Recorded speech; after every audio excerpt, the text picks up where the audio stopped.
Si tiene su Biblia, por favor, ábrala en el libro de Éxodo, capítulo 20. Estamos predicando por la misericordia de Dios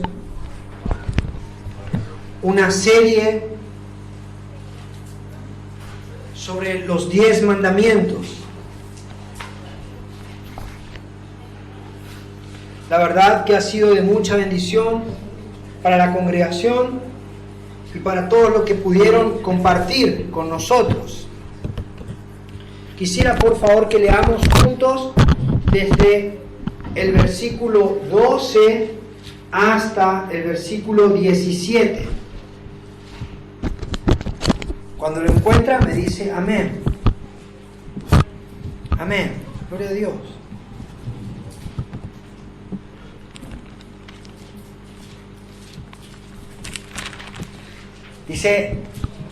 Decía mi pastor, ¿no?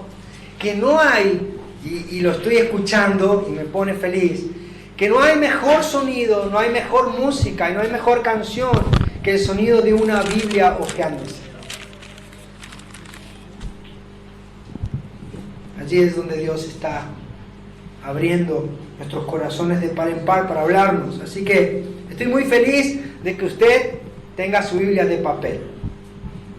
Vamos a leerlo en el nombre del Padre, del Hijo y del Espíritu Santo. Amén. Versículo 12, si usted lo puede ir siguiendo, dice: honra a tu padre y a tu madre, para que tus días se alarguen en la tierra que Jehová tu Dios te da. Versículo 13, no matarás. No cometerás adulterio, no hurtarás, no hablarás contra tu prójimo falso testimonio. Versículo 17. No codiciarás la casa de tu prójimo, no codiciarás la mujer de tu prójimo, ni su siervo, ni su criada, ni su buey, ni su asno, ni cosa alguna de tu prójimo. Hasta ahí. Amén. ¿Oramos? Padre, te damos gracias por este tiempo. Estamos expuestos ante tu palabra. Te pedimos la asistencia de tu Espíritu, Señor. No quiero decir absolutamente nada fuera de tu voluntad. Háblanos, Señor. Glorifícate. Señor, me escondo detrás de la cruz. Habla hoy, Señor. Habla a tu pueblo. Son tus ovejas, es tu rebaño. En el nombre de Jesús. Amén y amén. Como hemos estado hablando en los últimos 2 cultos que tocamos esta serie, estuvimos hablando de los 10 mandamientos. Y me gusta la expresión que usa el comentarista Matthew Henry. Él dice: hoy vamos a hablar de los mandamientos de la segunda tabla. ¿Por qué? Porque los 10 mandamientos, los primeros 4 mandamientos contienen los deberes o las exigencias que Dios demanda del hombre para con él. Y los otros 6 mandamientos son las exigencias que Dios tiene o que Dios demanda que debemos tener unos con otros. ¿Cómo debemos relacionarnos unos con otros? En los 4 primeros hemos tratado en una serie de 2 predicaciones. Los primeros 2 mandamientos.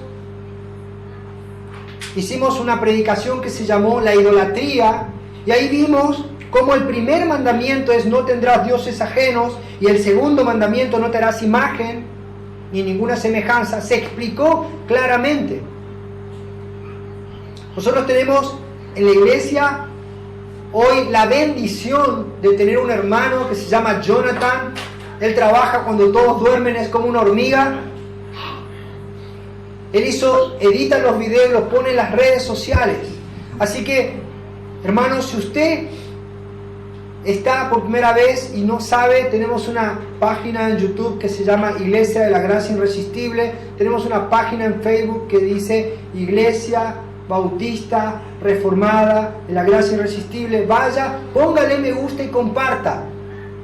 Y usted me va a preguntar, ¿por qué? Ya le explico. La segunda prédica, donde hablamos de los segundos dos mandamientos, el mandamiento 3 y el 4, hablamos de no tomar el nombre de Dios en vano. Y ahí también hablamos de cómo el nombre de Dios se usa vanamente en este tiempo. También lo hablamos. Pero en esta prédica vamos a hablar de la segunda tabla, las exigencias de Dios para que nosotros podamos relacionarnos unos con otros.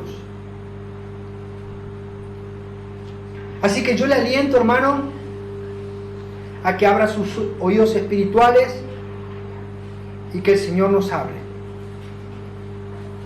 Yo le puse como título a esta prédica es la ley eterna de Dios. La ley eterna de Dios. En esta semana, para hacer una introducción, quisiera contarles algo, ¿no? A modo de testimonio. En esta semana nos reunimos con un par de hermanos y estuvimos hablando con un par de hermanos y se estaban viniendo a congregar con nosotros. Entonces le preguntábamos cómo hicieron para encontrarnos, porque cómo hicieron para poder venir a congregarse en este lugar, qué los movió. Y la coincidencia es que a los dos hermanos, con los que hablé, me dijeron lo mismo. Ellos habían pasado un tiempo sin congregarse, estaban orando en sus casas y escuchaban prédicas del pastor Paul, en inglés, o Pablo Washer, y empezaron a buscar alguna prédica similar y encontraron nuestras redes sociales y empezaron a indagar y se dieron cuenta algunas similitudes en la predicación de este hermano y lo que nosotros estamos predicando. Pero me llamó la atención un testimonio que uno dijo, pero yo no quería tomar una decisión a la ligera, así que fui a buscar cuáles eran las doctrinas que ustedes predicaban, porque hay muchas prédicas superficiales, pero no queremos ir a tomar parte en un lugar donde no compartimos las doctrinas fundamentales. Entonces buscó una de nuestras prédicas y se posicionó en la prédica que nosotros hablamos de la depravación total.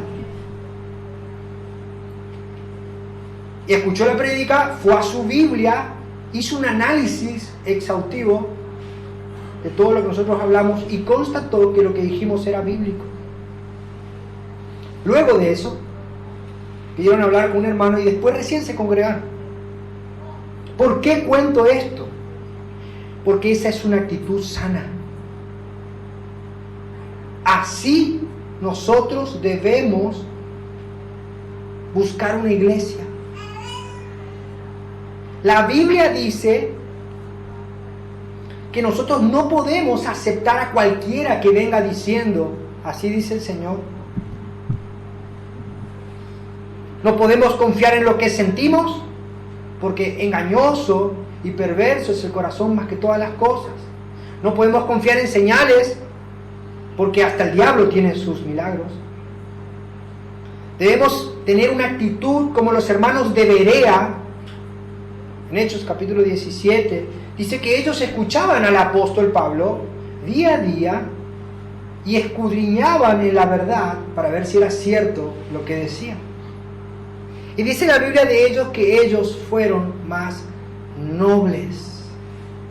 Entonces yo le pido, hermano, como venimos pidiendo en este tiempo, este último tiempo, usted, después de escuchar lo que vamos a hablar aquí hoy, vaya, abra su Biblia, ore al Dios del cielo y que el Señor le confirme lo que estamos diciendo.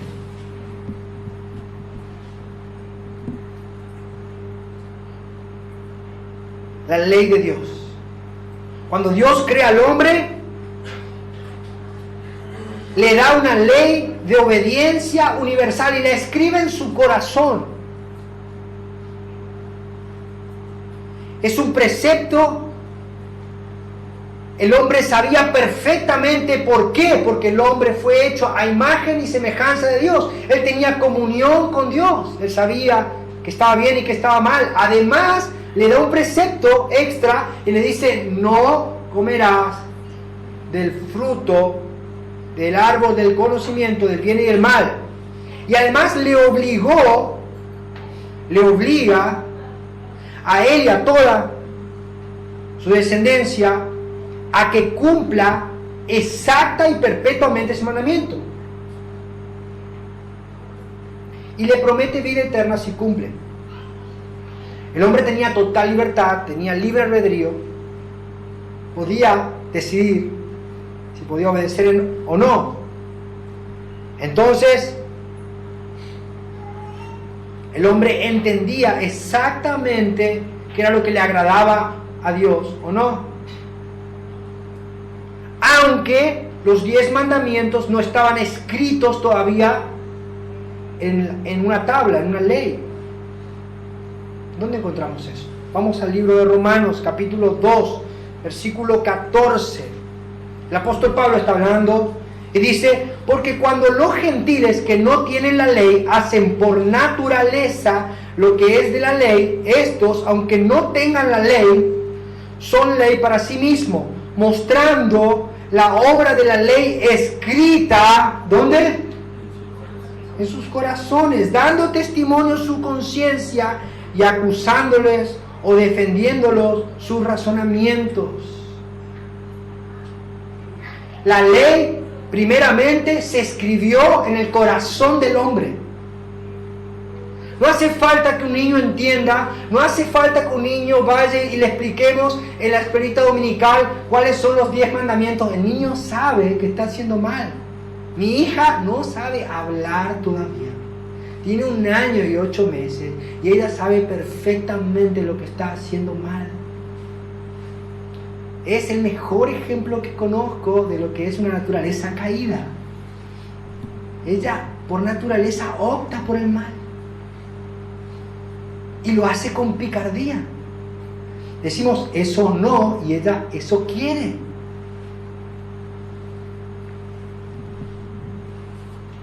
Pero esa misma ley que estaba en el corazón del hombre después fue escrita y fue instituida aún y fue mantenida después de la caída. Dios no la cambió.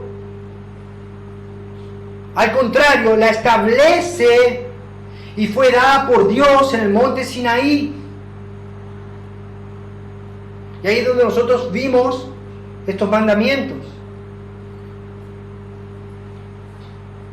Además, Dios dio leyes ceremoniales y ordenanzas típicas para la adoración del pueblo de Israel, los judíos. Esas leyes rituales y ceremoniales lo que hacían era anunciar el Cordero de Dios que iba a venir para librarnos de la maldición de la ley. Ellos testificaban y anunciaban y adoraban al Cordero que iba a venir. Hoy nosotros anunciamos, testificamos y adoramos al Cordero que vino. ¿Entienden? Pero Dios instituye la ley moral. Esta ley es una ley de obligación para toda la raza humana para siempre.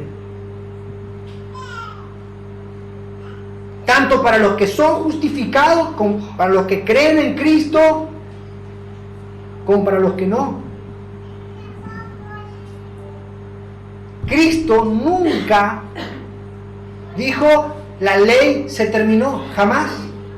Al contrario, Cristo, anunciando el Evangelio, confirma en Mateo capítulo 5, versículo 17, que Él no vino a abrogar la ley. Dice, no penséis que he venido para abrogar la ley o los profetas. No he venido para abrogar, sino para cumplir. Porque de cierto os digo que hasta que pase el cielo y la tierra, ni una jota ni una tilde pasará de la ley, hasta que todo se haya cumplido. De manera que cualquiera que quebrante uno de estos mandamientos muy pequeños y así enseña a los hombres, muy pequeño será llamado en el reino de los cielos. Mas cualquiera que los haga y los enseñe, este será llamado grande en el reino de los cielos. Cuando hablamos de lo que íbamos a hablar hoy en las redes sociales, hablamos, hay una enseñanza que se desparramó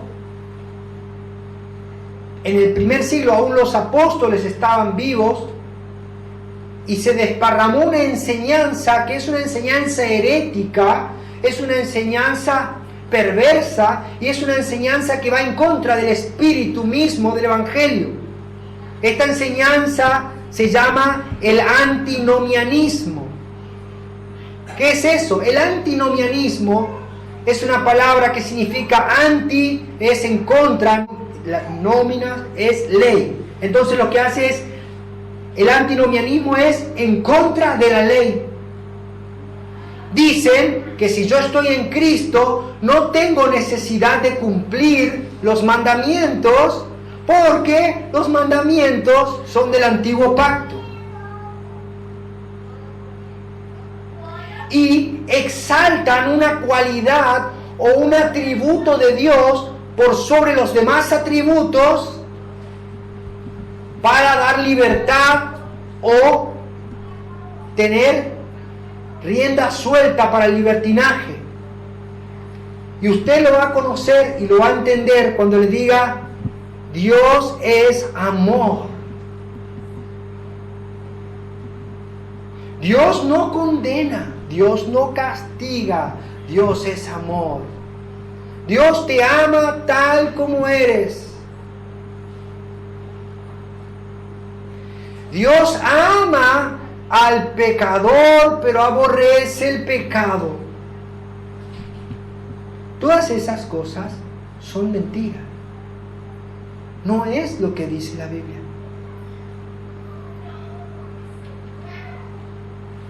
Se busca la exaltación del amor de Dios por sobre su justicia.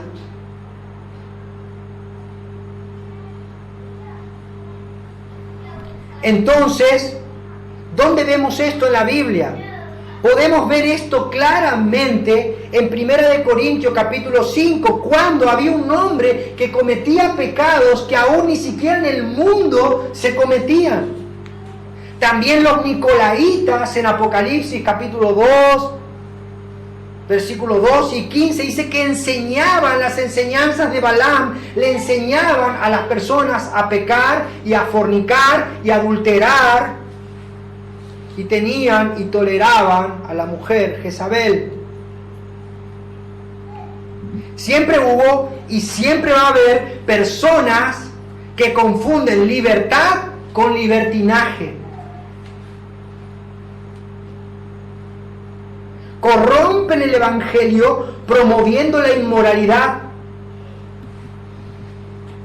Por esta mala interpretación de la verdad y el mal uso de la ley de Dios, es que hoy vemos congregaciones que promueven la inmoralidad. Hoy hay congregaciones donde son pastores LGTBIK.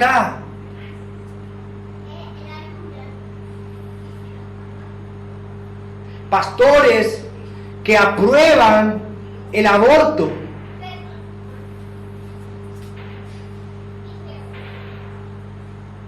Vemos pastores recibiendo en sus congregaciones personas con una reputación y sin intenciones de arrepentirse y de cambiarse. Esto es hacer una mala interpretación de la ley. Pero ¿cuál es el correcto uso que debemos darle a la ley de Dios? ¿Cómo? Juan Calvino escribió lo que se conoce como la triple función de la ley, para mostrar lo importante que es la ley de Dios para el cristiano. El primer propósito que tiene la ley es un espejo. La ley de Dios nos dice quién es Dios y me dice quién soy yo. Y me muestra, ilumina la pecaminosidad humana. San Agustín decía, la ley nos ordena que luego de intentar hacer lo que ha sido ordenado y sintiendo así nuestra debilidad bajo la ley, podamos aprender a implorar la ayuda de la gracia. La ley resalta nuestra debilidad para que busquemos la fuerza de Cristo. La ley actúa como un profesor severo que nos conduce a Cristo. Gálatas, capítulo 3, versículo 24. De manera que la ley ha sido nuestro ayo para llevarnos a Cristo. El ayo era un profesor con mal genio. Tenía mucha paciencia. Y eso es la ley.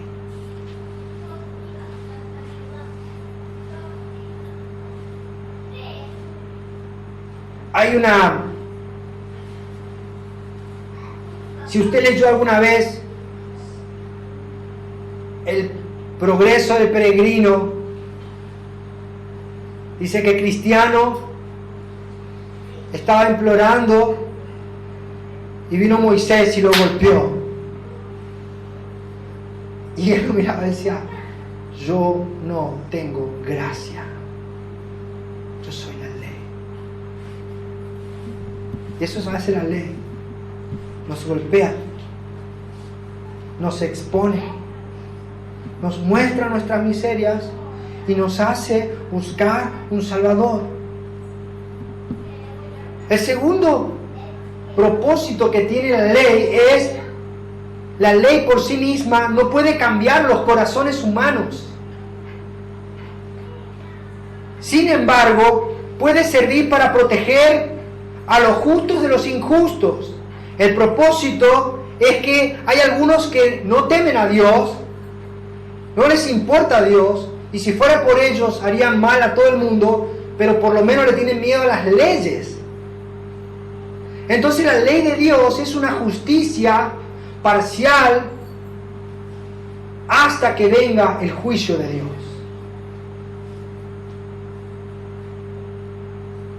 Por eso todas las leyes civiles están fundadas en estas leyes.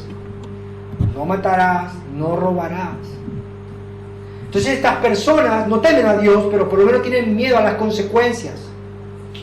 Esa es la segunda función que cumple la ley. La ley permite que haya cierta medida o un grado de justicia sobre la tierra. Y el tercer propósito de la ley es revelar lo que le agrada a Dios. Como el corazón del hombre es transformado por el Evangelio, es nacido de nuevo, la ley ilumina las mentes para ver qué es lo que le agrada a Dios. Le agrada a nuestro Padre, para que nosotros, buscando en la palabra de Dios, podamos tratar de servirle, porque Él es el Rey. El cristiano se deleita en la ley de Dios, del mismo modo que Dios se deleita en ella. Jesús dijo, si me aman, guarden mis mandamientos. Quiero hacer un énfasis. El amor emocionalista que nosotros vemos en las congregaciones evangélicas donde la gente llora, se tira al piso, hace cosas, pero no guardan los mandamientos de Dios, no es amor. El pastor Augusto Nicodemus dijo una frase que a mí me gusta mucho: el arrepentimiento no es cuando lloras, el arrepentimiento es cuando cambias. Gloria a Dios. Esta es la función más elevada de la ley de Dios. Sirve como instrumento para que el pueblo de Dios pueda glorificarle y honrarle. Al estudiar la ley de Dios y meditar en ella, estamos asistiendo a la escuela de la justicia. Aprendemos qué es lo que le agrada a Dios y qué es lo que le ofende a Dios.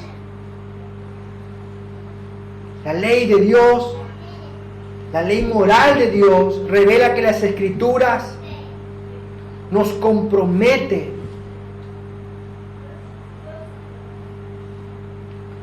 hemos sido redimidos de la maldición de la ley,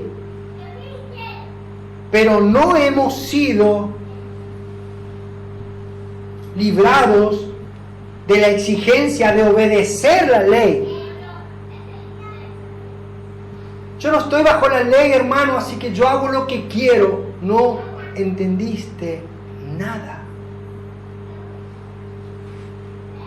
Hemos sido justificados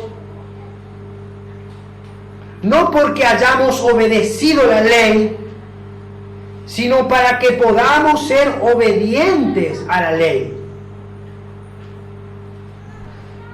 Pastor, me dijo una vez una hermana de la congregación, yo quiero que usted me explique la libertad del cristiano, ¿no? Me gustó esa pregunta. Nunca me olvido. ¿Cuánta libertad tiene el cristiano? El cristiano tiene libertad. Y me decía, ¿para qué? Para obedecer.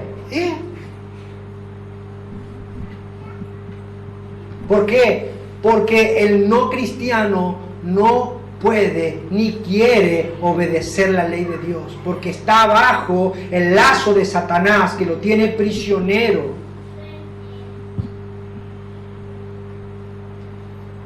Amar a Cristo es guardar sus mandamientos.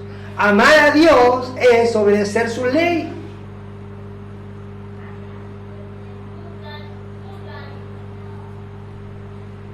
La iglesia de hoy ha sido invadida por el antinomianismo, que debilita, rechaza, distorsiona y quebranta la ley de Dios.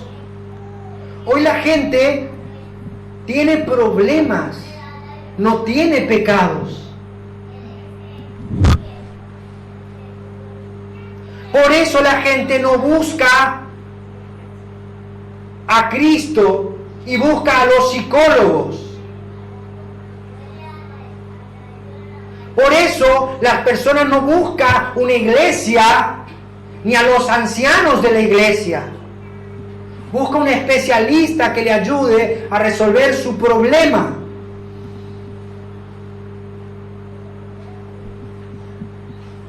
Queremos evadir la responsabilidad que tenemos ante la ley. Queremos achicar las exigencias que tenemos ante Dios. ¿Por qué? Porque Dios es amor.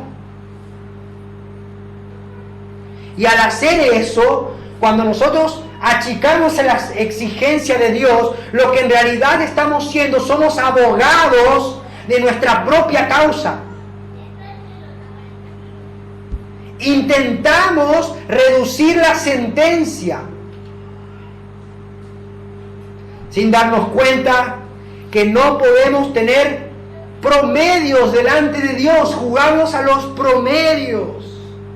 Yo no soy tan pecador como Él.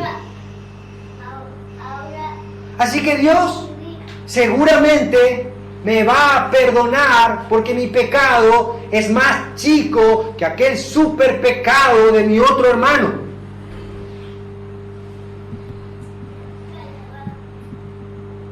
Calmamos nuestra propia conciencia porque nos vemos mejor que los otros o no tan malos.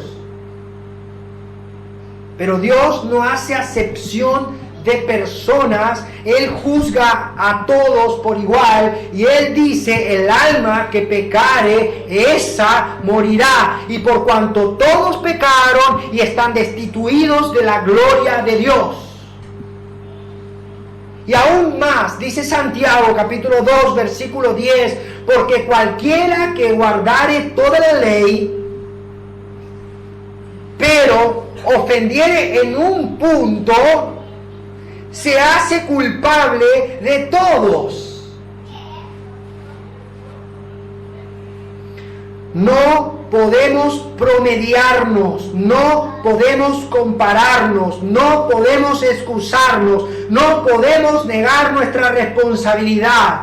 Debemos vernos como Dios nos ve, y esa imagen debe ser la ayuda que nos lleve a buscar a aquel que murió por nosotros en la cruz, llevando el castigo de nuestros pecados.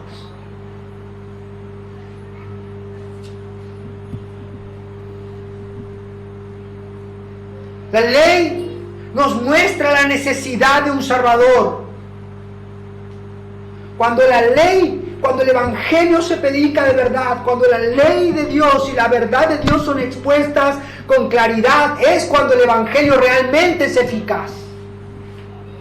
Es allí donde nuestro corazón es quebrantado y nos damos cuenta de nuestra incapacidad de defendernos a nosotros mismos.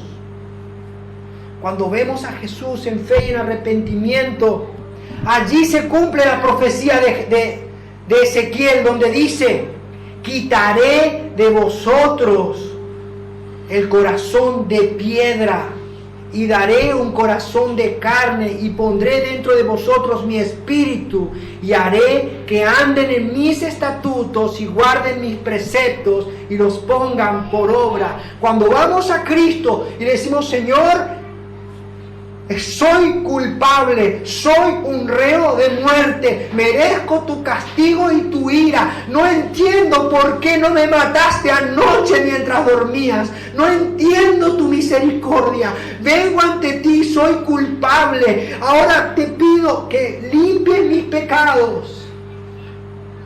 Ahí es donde el Espíritu Santo obra y nos da un nuevo corazón, para que nosotros podamos ir y obedecer su ley.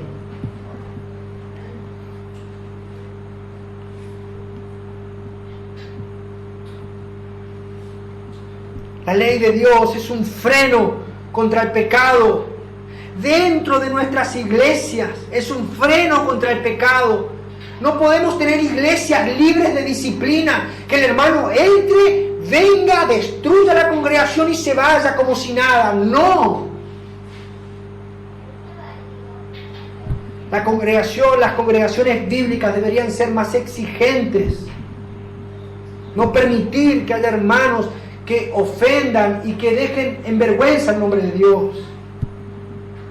Pero también la ley de Dios debería ser la fortaleza moral de la iglesia para que se levante en contra de aquellos que quieren transgredir la ley, trayendo maldición sobre la nación, como hoy nuestro presidente se levantó para promover un proyecto de ley en el cual van a matar a los niños en el vientre de sus madres.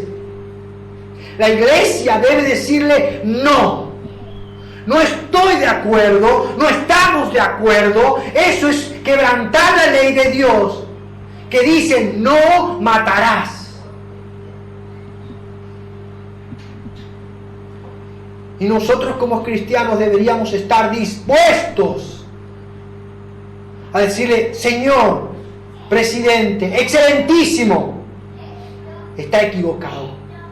Y Dios va a castigarlo por lo que está haciendo, a menos que se arrepienta.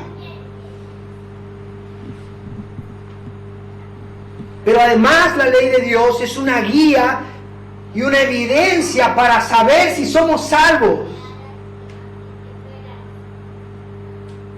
¿Por qué? Porque cuando yo soy salvo y Dios me cambió el corazón, vuelvo a la misma ley que me rindió, que me condenó, que me expuso, y trato de cumplirla para agradarla. Y nos esforzamos. Esa misma ley que quebrantó nuestro corazón ahora es nuestro deleite. Y dice, Primera de Juan capítulo 5 versículo 2, dice, en esto conocemos, ahí yo conozco que amamos a los hijos de Dios, cuando amamos a Dios y guardamos sus mandamientos. Pues este es el amor de Dios, que guardemos sus mandamientos, y sus mandamientos no son gravosos. Hay otra versión que dice, sus mandamientos no son difíciles.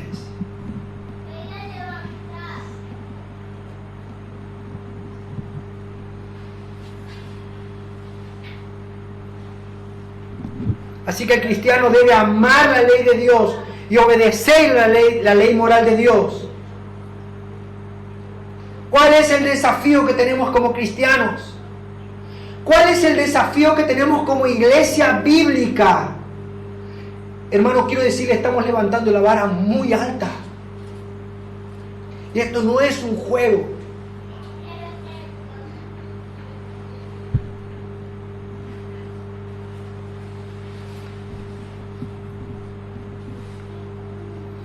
Es un desafío, porque no es solamente saberla, es obedecerla.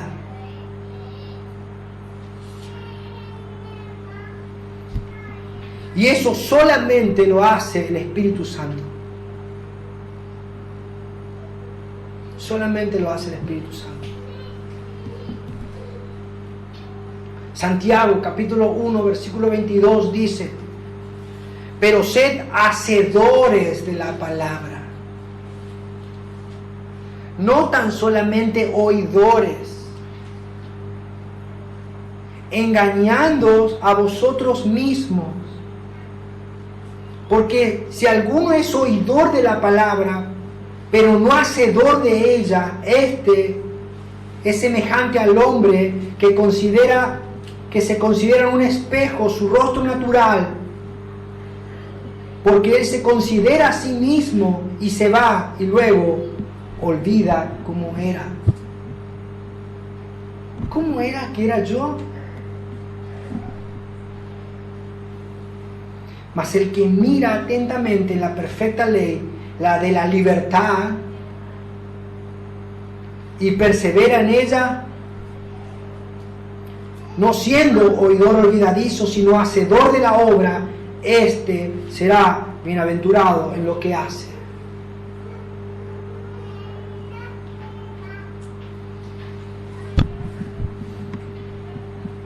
Debemos ir a Cristo.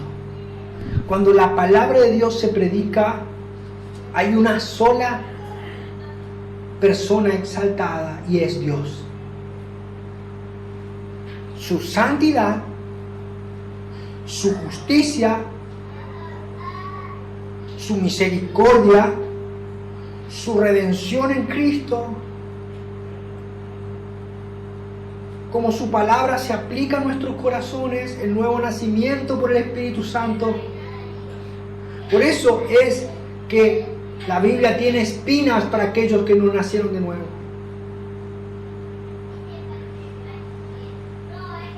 Deberíamos analizar nuestro corazón. ¿Cómo está nuestro corazón? ¿Por qué nos cuesta tanto acercarnos a la verdad de Dios? ¿Por qué me cuesta tanto? Porque el cristiano no es una persona que no peca. El cristiano peca, pero no practica el pecado, no se deleita en el pecado. No dice, mañana a tal hora de 7 a 8 tengo pecado. Sí. Coordina su vida. organiza su agenda para pecar. Eso no es el cristiano, eso no es un cristiano. Un cristiano es un hombre que trata de obedecer a Dios y se deleita en la ley de Dios, pero lucha. Y debe apoyarse en los medios de gracia que Dios le dio, que son la oración, el ayuno, la lectura de la palabra, la meditación, la adoración en la congregación. Y trata de obedecer a Dios día a día.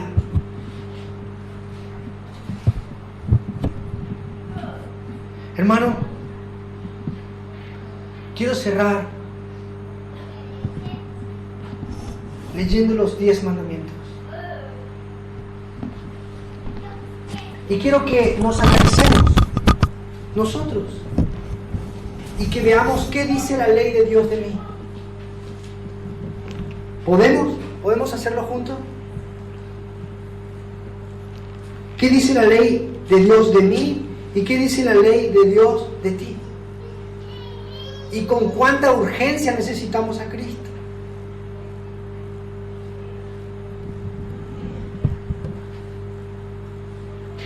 Éxodo capítulo 2, Éxodo capítulo 20, versículo 2 dice: Yo soy Jehová tu Dios que te saqué de la tierra de Egipto, de casa de servidumbre. No tendrás dioses ajenos delante de mí. ¿Hay idolatría en mi corazón?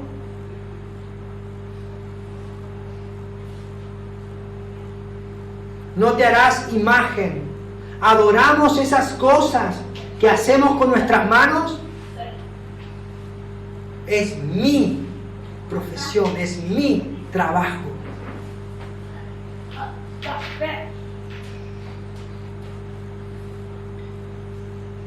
¿Tomamos el nombre de Dios en vano?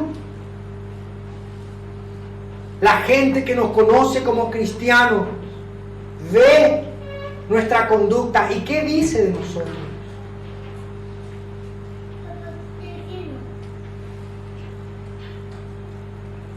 Respetamos el día de reposo. Venimos a la casa de Dios, disponemos nuestro corazón con todas nuestras fuerzas para separarnos y estar en unidad con la congregación, en amor con la congregación. El séptimo día es el día de reposo. Hoy es el domingo, ¿no?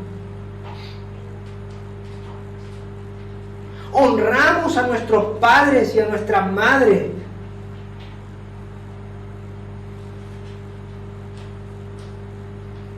¿Saben? Estaba escuchando al historiador Pancho O'Donnell. Él dice, él es un hombre anciano ya.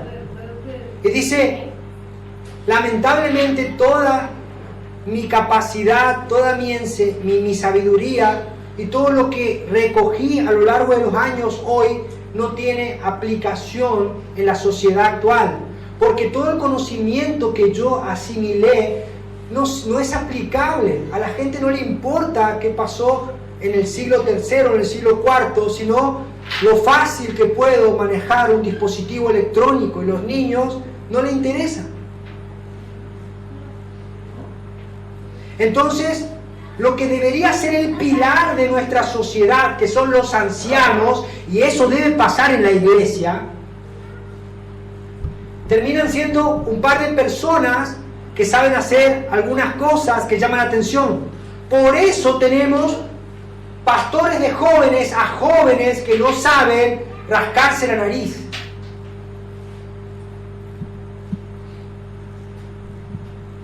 Hay un tonto enseñando a otro tonto.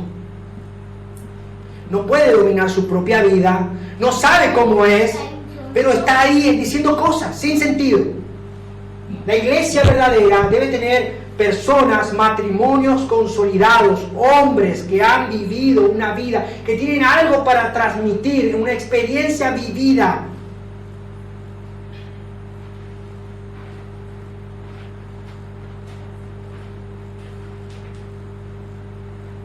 ¿Cómo estamos? ¿Cómo respetamos a nuestros padres? ¿Amamos a nuestros padres? La Biblia dice, no matarás. Pero Jesús dijo, aquel que diga a su hermano fatuo, necio, ya pecó en su corazón.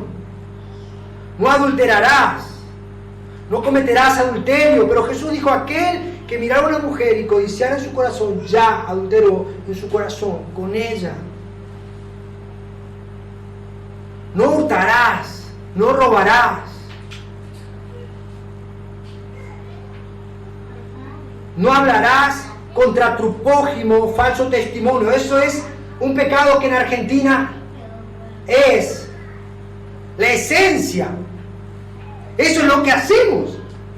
Hablamos mal de otros. Por eso es la frase conocida de que si un argentino se tira de la punta de su ego, se suicida.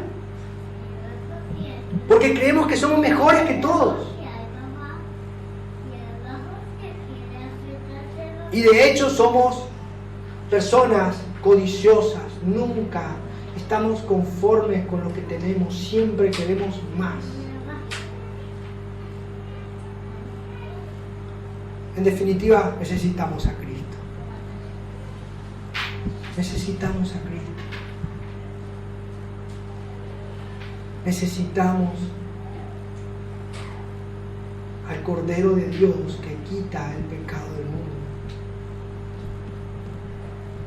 Y eso es lo que hace la iglesia. La iglesia testifica la verdad, anuncia la verdad, no baja los estándares, no reúne gente como un club para que nos sintamos bien, sino predica la verdad y llama a las personas al arrepentimiento. Si hoy estamos aquí y si alguno de ustedes o alguno de nosotros siente que necesita a Cristo, que tiene una seguridad que su vida no ha mostrado un cambio radical, usted necesita a Cristo. No mañana, no pasado, usted necesita a Cristo hoy, ahora. Y no se deje seducir por aquellos que le dicen, Dios es solamente amor, porque no es bíblico. Dios es amor, pero también es fuego consumidor y de ninguna manera dará por inocente al culpable. Así que es necesario que corramos y nos refugiemos en los brazos de Cristo.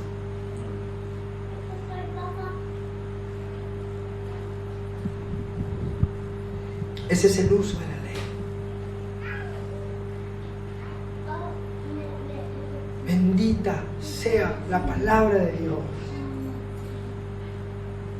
Bendito sea nuestro Dios. Ahí donde está, inclina tu rostro, vamos a orar.